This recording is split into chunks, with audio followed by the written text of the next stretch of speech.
नमस्कार दोस्तों, आपका स्वागत है हमारे इस YouTube चैनल परिचय पाठशाला पर।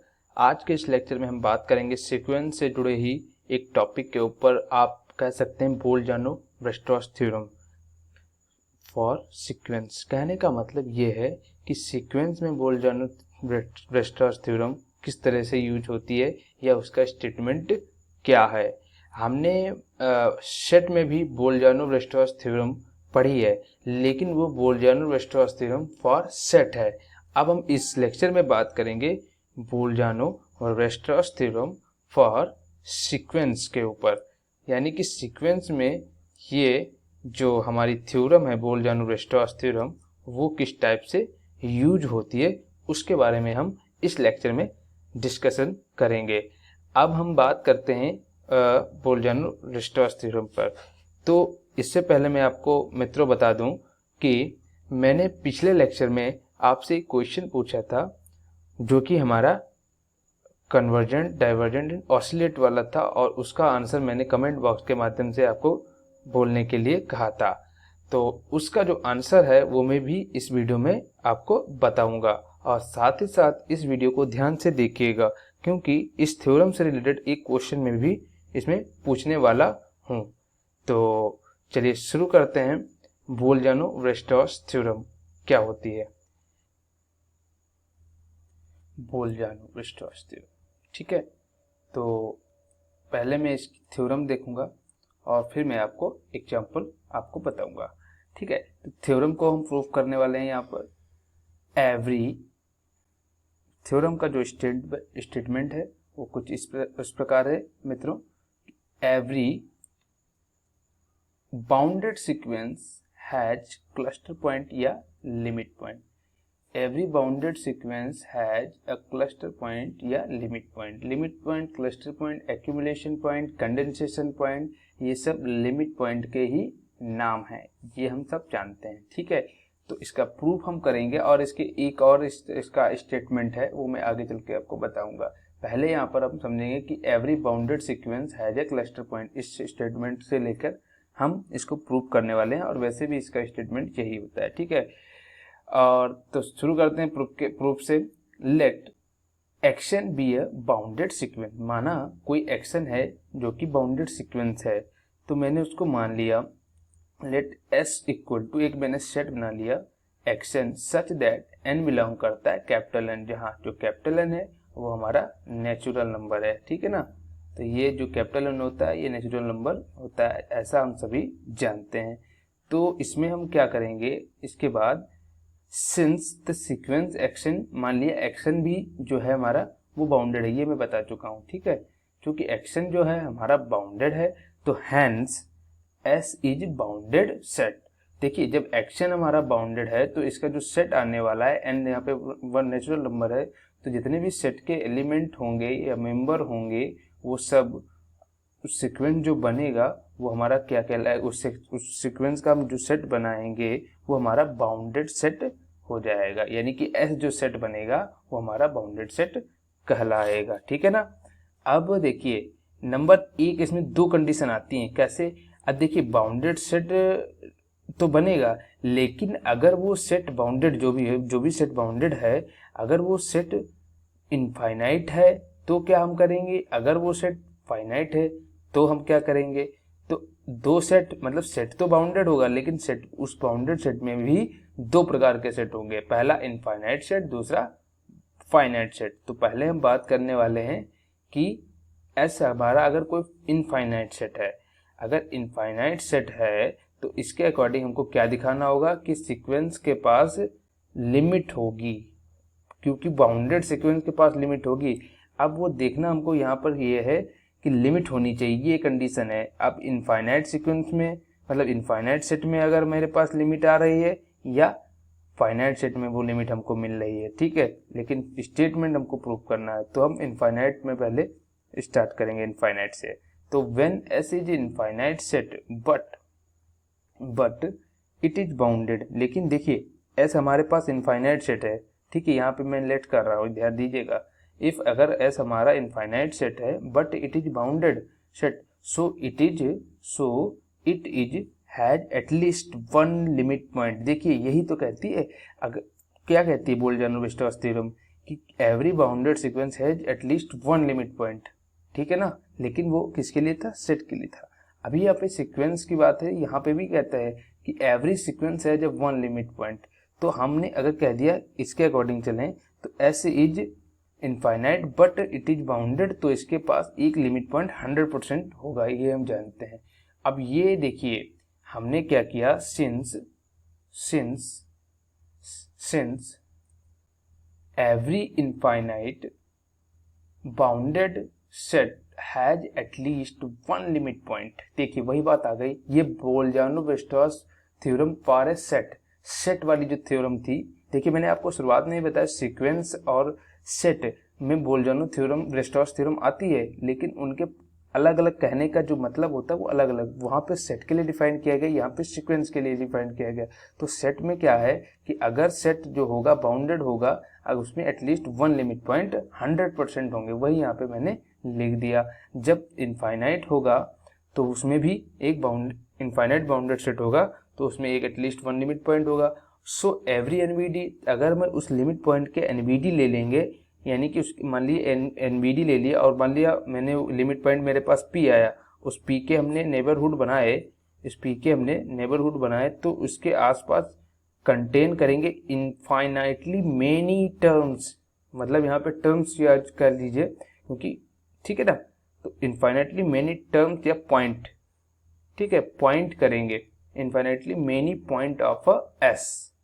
बहुत सारे पॉइंट होंगे उस सेट के, कौन से सेट के, इनफाइनाइट बाउंडेड सेट जो कि हमने लेट किया था, ठीक है। तो hence every NBD of P contain, तो पी के जितने भी एनवीडी होंगे वो इनफाइनाइटली मेनी पॉइंट कंटेन करेंगे। एक्शन यहाँ पे कोई हमारा सीक्वेंस है। देखिए मैं आपको फिर से रिपीट कर दे रहा हूँ कि मैंने क्या माना था, एक्शन बाउंडेड सीक्वेंस, एस को हमने कुछ सेट में लिख लिया था और उस सेट में हमने एक बाउंडेड सेट माना था जो कि वो सेट था। अब वो बाउंडेड सेट दो प्रकार के हो सकते हैं, या तो इनफाइनाइट बाउंडेड सेट हो सकता है या फाइनाइट बाउंडेड सेट हो सकता है। पहले हम बात कर रहे हैं इनफाइनाइट सेट पर, तो when S is infinite set तो वो हमारा बाउंडेड सेट हो जाएगा, लेकिन और उसके साथ साथ एटलीस्ट वन लिमिट पॉइंट भी होगा। और साथ साथ हमने फाइनाइट सेट रखा, अभी फाइनाइट पे बात करेंगे तो उसके हिसाब से every infinite bounded set at least one limit point. ये हम क्या कहाँ से हमने ये लिखा स्टेटमेंट, ये statement Bolzano Weierstrass theorem for a set के डिपेंड, जो सेट के लिए बोला जाता है उस पे मैंने यहाँ पे पुट किया, उसके थ्रू मैं अब आगे प्रूव करूंगा। तो every NBD of P contains infinitely many point of S, ठीक है। तो hence every NBD of P contain करेगा इनफाइनाइट मेनी पॉइंट, ठीक है, मतलब नेबरहुड की बात हो रहा है, एनवीडी मींस नेबरहुड। तो hence P is limit point of a sequence. तो यहाँ पे देखिए जब वो लिमिट पॉइंट हो गया कंटेंस, देखिए मैंने एनवीडी को क्यों इनफाइनाइटली किया, ताकि वो मैं लिमिट पॉइंट प्रूव कर दूं। और देखिए जब पी कंटेन करेगा इनफाइनाइटली मेनी टर्म्स को, तो वहां पर एक्शन जो होगा वो हमारा क्या कहलाएगा, लिमिट पॉइंट। एक्शन का वो पी जो होगा हमारा, पी जो होगा वो लिमिट पॉइंट कहलाएगा एक्शन का, ठीक है। एक्शन यहाँ पे सीक्वेंस है। अगर उसी एस सेट में जो हमने माना था वो अगर फाइनाइट है तो हमारा क्या होगा, if S is finite set then there must be exist at least one limit point. तो कम से कम होना चाहिए, क्योंकि फाइनाइट सेट है, अगर वन लिमिट पॉइंट भी एक भी नहीं हो रहा है तो इसका मतलब ये बोल्जानो-वेस्टर्स थ्योरम को नहीं सेटिस्फाई करता है, स्टेटमेंट को नहीं सेटिस्फाई करता है। तो P सच दैट ऐसा होना चाहिए, P बिलोंग करना चाहिए उस सेट में। P मतलब यहाँ पे कोई पॉइंट है लिमिट पॉइंट, और वो लिमिट पॉइंट हमारे बोल्जानो सीक्वेंस में जो हमने जो एक्शन माना था उसमें सेटिस्फाई होना चाहिए। चलिए तो वही बात हमने यहाँ पे लिखी है। तो so every NBD of P contains infinitely many point of S। तो every NBD of P contains infinitely many point of S, ठीक है ना। अगर एनवीडी में लिमिट पॉइंट है तो कंटेन्स करने चाहिए। लेकिन एक बात बताइए, कोई भी अगर सेट बाउंडेड है तो every NBD of P contains infinitely point, infinitely many point contains of x n, ठीक है ना, समझ रहे ना, infinitely many point of x n. तो hence P is limit point, hence P is limit point. तो P तो हमारा लिमिट पॉइंट हो गया। देखिए एनवीडी लिमिट पॉइंट में यही डेफिनेशन होती है, कंटेन करने चाहिए इनफाइनाइटली मेनी पॉइंट। तो P हमारा किस लिमिट पॉइंट हो गया। लेकिन अब यहाँ पे बात दीजिए, अगर मैं इसका रिवर्स या कन्वर्स कर दूं तो क्या होगा। देखिए बोल्जानो थ्योरम क्या कहती है कि every sequence bounded sequence has a limit point, ठीक है। लेकिन अब इनफाइनाइट सेट लेते हैं तो उसमें एटलीस्ट वन लिमिट पॉइंट तो आएगा, और ये मैं प्रूव भी कर चुका हूँ। अब साथ साथ अगर मैं बात करूँ फाइनाइट अगर सेट है तो वो क्या बाउंडेड सेट होगा या नहीं होगा, और उसके साथ साथ बोल्जानो-वेस्टर्स थ्योरम को प्रूव कर रहा है या सेटिस्फाई कर रहा है। तो यहाँ पे मैंने यहाँ पे भी एक पी जो है हमने एक पॉइंट ले लिया लिमिट पॉइंट, और उससे मैंने उसको प्रूव कर दिया कि हाँ ये जो सेट होगा एक मतलब बाउंडेड तो होगा ही और साथ साथ एक लिमिट पॉइंट भी रखेगा, ठीक है। अगर मैं इसका कन्वर्स कर दूं तो converse of the Bolzano Weierstrass theorem for a sequence is not always true, हमेशा ट्रू नहीं रहेगा स्टूडेंट, ठीक है। तो for there do exist an unbounded sequence having only one limit point. कहने का मतलब यह है कि अनबाउंडेड सीक्वेंस भी वन लिमिट पॉइंट रख सकता है। तो कन्वर्सली आपने यहाँ पे क्या प्रूव किया कि इनफाइनाइट के साथ भी वन लिमिट पॉइंट होगा, लेकिन फाइनाइट के साथ कन्वर्स प्रूफ नहीं होगा, ठीक है। तो यहाँ पे एक दूसरा स्टेटमेंट आ जाता है किसका, बोल्जानो-वेस्टर्स थ्योरम का। कभी कभी दूसरा इस तरह से स्टेटमेंट लिख के आता है कि every infinite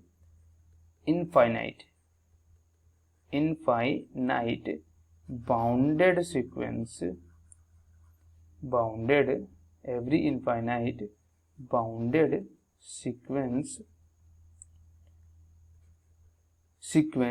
every infinite bounded sequence has, कम से कम मैं बात कर रहा हूँ, कम से कम तो एक रखेगा और अधिक से अधिक तो इनफाइनाइट रखेगा, ध्यान दीजिएगा, एटलीस्ट वन लिमिट पॉइंट, ठीक है। लेकिन फाइनाइट में क्या है, फाइनाइट में तो एक ही रखेगा ना, तभी यहाँ पे फाइनाइट वाला जो कॉन्सेप्ट है फेल हो जाता है, समझते रहिए, ठीक है। Cluster point, condensation point, accumulation point, ये सभी लिमिट पॉइंट के दूसरे नाम हैं। तो every infinite bounded sequence has at least one limit point, लेकिन एवरी जो हमारा फाइनाइट सेट है तो उसमें मस्ट कहने का मतलब एक होगा, एक तो जरूर ही होगा, लेकिन at least one limit point there must be exist at least one limit point, ठीक है ना। तो उसमें क्या है, उसमें एटलीस्ट एक होगा, लेकिन उसमें क्या है, किसमें, इनफाइनाइट में वो एक से अधिक होंगे, यही हमारा, क्योंकि इसमें कन्वर्स ट्रू नहीं होता है फाइनाइट में, इसलिए हम नहीं कह सकते। तो बोल्जानो-वेस्टर्स थ्योरम आपको स्टूडेंट उम्मीद है समझ में आ गई होगी, ठीक है। अब मैं एक एग्जांपल ले लेता हूं जिससे आपको और भी क्लियर हो जाएगा। देखिए मैंने एक एग्जांपल ले लिया 1/n का, ठीक है। कोई एक्शन हमने ले लिया, ठीक है, जो कि 1/n में, अगर मैं इसको कहूँ क्या यह जो सीक्वेंस है क्या ये बाउंडेड है, 100% बाउंडेड है, क्योंकि इसका जो सेट मिलेगा हमको क्या मिलेगा 1 0, ठीक है, सुप्रीमम 1 0 1, ठीक है। अब जरा 0 यहाँ पे इनफीमम हो जाएगा। तो अब यहाँ पे देखिए कि 1 और 0 यहाँ पे बाउंडेड है तो, और साथ में ये फाइनाइट है, साथ में ये क्या है, बाउंडेड सीक्वेंस है। पहली कंडीशन यानी कि बोल्जानो-वेस्टर्स थ्योरम की कंडीशन सेटिस्फाई हो गई, ठीक है। और दूसरी बात यह है कि इस सीक्वेंस में सुप्रीमम इनफीमम भी है, बाउंडेड भी है। तो ये हमारा पहला स्टेटमेंट जो हमने लिखा था, एवरी बाउंडेड सीक्वेंस है जब one limit point, at least one limit point. तो यहाँ पे क्या है, यहाँ पे एक limit point has a cluster point, यानी कि बाउंडेड सीक्वेंस के पास क्लस्टर पॉइंट होते हैं। तो इसके दो लिमिट पॉइंट हो गए, एक नहीं एटलीस्ट वन होता है, लेकिन यहाँ पे अधिक हो गए। तो ये हमारे बोल्जानो-वेस्टर्स थ्योरम की को सेटिस्फाई करता है, यानी कि BWT को सेटिस्फाई करता है, ठीक है ना। अब अगर हम बात करें कि इनफाइनाइट अगर हमारा कोई सेट है, मान लीजिए मैंने एक कोई सेट ले लिया है, मतलब सीक्वेंस ले लिया, आप समझ लीजिए, जो कि इनफाइनाइटली है, यानी कि n स्क्वायर ले लिया मान लीजिए। तो n स्क्वायर में 1 स्क्वायर, 2 का स्क्वायर, 3 का स्क्वायर, और उसके बाद आपका 4 का स्क्वायर एंड या dot dot dot so on चलता रहेगा, ठीक है ना। तो अब बताइए ये हमारा एक इनफाइनाइट सीक्वेंस है, ठीक है ना। Firstly we consider the given sequence is infinite, ये देखिए ये सीक्वेंस इनफाइनाइट है। अब इनफाइनाइट सीक्वेंस में क्या देखते हैं हम लोग, ये अनबाउंडेड हो गया, दूसरी कंडीशन सेटिस्फाई नहीं कर रहा है, क्योंकि बोल्जानो-वीस्टोस थ्योरम की पहली ही कंडीशन होती है वो बाउंडेड सीक्वेंस होना चाहिए, जो कि यहाँ पे ये बाउंडेड नहीं है, तो पहले ही कंडीशन यहाँ पे सेटिस्फाई नहीं हुई, तो ये कंडीशन सेटिस्फाई नहीं हुई, इट मीन दैट इसके लिमिट पॉइंट एक नहीं होगा, ठीक है ना। बाउंडेड होना बहुत ही जरूरी है, क्योंकि बाउंडेड सीक्वेंस ही बोल्जानो-वीस्टोस थ्योरम को कहीं ना कहीं सेटिस्फाई करेगा। तो कंडीशन कौन कौन सी अगर हमको चेक करना होता है कोई भी सीक्वेंस को कि ये मतलब ये बोल्जानो-वीस्टोस थ्योरम को सेटिस्फाई कर रहा है कि नहीं, तो वो दो कंडीशन हमें सबसे पहले क्या देखनी होगी, बाउंडेड, और दूसरा इनफाइनाइट है या फाइनाइट है। और दूसरी बात मैं आपको बता दूं, फाइनाइट इनफाइनाइट ये यहीं से क्लियर हो जाएगा कि जब आप बाउंडेड और अनबाउंडेड की बात कर रहे होंगे वहाँ से ही क्लियर हो जाएगा, क्योंकि बाउंडेड हमेशा फाइनाइट का ही लगभग आपको मिलेगा, ठीक है ना। तो बाउंडेड हमेशा आपको फाइनाइट का ही मिलेगा, जब फाइनाइट सीक्वेंस होगा तभी आप बाउंडेड निकाल पाओगे, क्योंकि सुप्रीमम इनफीमम वही होगा। लेकिन ये जरूरी नहीं है कि बाउंडेड सीक्वेंस में लिमिट एक से अधिक हो, बाउंडेड सीक्वेंस में लिमिट हमेशा एक भी हो सकती है, ऐसी बात नहीं, और एक से अधिक भी हो सकती है, ठीक है ना। तो अब हम बात करते हैं इस लेक्चर के में क्वेश्चन के ऊपर। पिछले वीडियो में हमने आपको बताया था, एक क्वेश्चन दिया था कि आपको बताना है कि एक क्वेश्चन है action equal to twice n square plus 3 upon twice n square minus 3, then the sequence is convergent, yes या नो, या मे बी और नॉट, या चौथा ऑप्शन था नन ऑफ दिस। तो इसका राइट आंसर होगा सी, ठीक है ना। ये कन्वर्जेंट सीक्वेंस है, इसका आंसर 1 आएगा, कन्वर्ज करता है 1 पर, ठीक है। अब आज के इस क्वेश्चन पर, इस वीडियो लेक्चर का क्वेश्चन क्या है मैंने आपको अभी भी समझाया, अगर आपने आप मेरे वीडियो को ध्यान से समझा होगा या समझा या देखा होगा, दोनों अगर काम एक साथ किए होंगे, ठीक है ना, तो आप इसको आप 100% बता पाएंगे। एक्शन इक्वल टू कोई सीक्वेंस है 1/n सेटिस्फाई करेगा द बोल्जानो-वीस्टोस थ्योरम फॉर सीक्वेंस। बताइए 1/n क्या सेटिस्फाई कंडीशन करता है BWT यानी कि बोल्जानो-वीस्टोस थ्योरम के लिए सीक्वेंस के टर्म में, यस, पहला ऑप्शन नो, दूसरा मे बी और नॉट, तीसरा यस, चौथा नन ऑफ दीज। आप इसका आंसर, राइट आंसर जो होगा वो आप हमें कमेंट बॉक्स के माध्यम से दीजिए, और मैं इसका जो राइट आंसर होगा मैं अपने नेक्स्ट वीडियो लेक्चर में आपको दे दूंगा। मिलते हैं अपने नेक्स्ट लेक्चर में, तब तक के लिए नमस्कार।